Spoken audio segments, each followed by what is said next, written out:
One of the most exciting real-time tactical war games coming out on the market this year is World in Conflict from developer Massive Entertainment and publisher Sierra.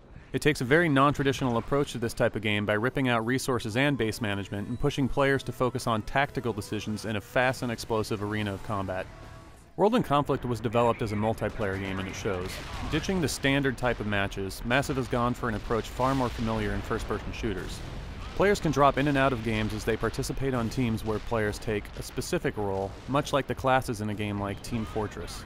Armor, infantry, and air and support will all have to closely work together to be successful on the battlefield, since each of these groups have obvious strengths and weaknesses.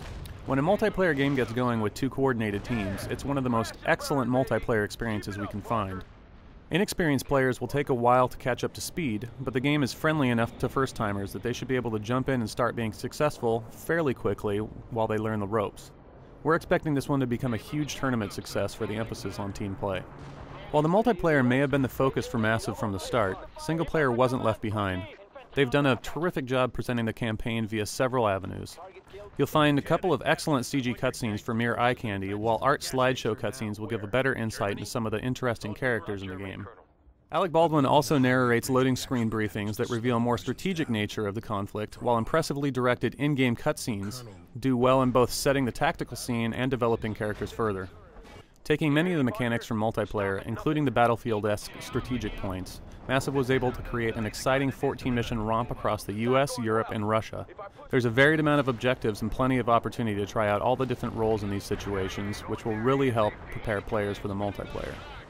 Longtime RTS players probably won't find the campaign much of a challenge given the enemy AI that tends to charge at well-defended areas, and also doesn't take advantage of their special abilities. But even so, players should find it a blast with all the near-constant action and raucous explosions.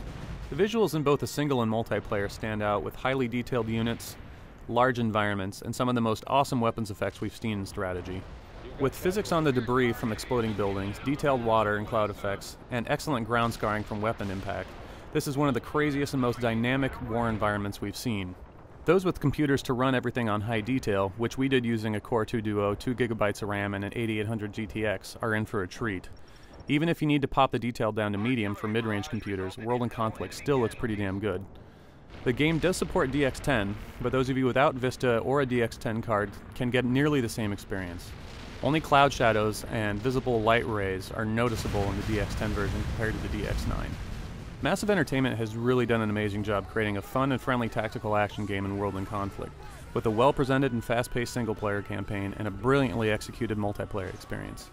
This is an easy recommendation for PC gamers that enjoy chaotic and explosive gameplay.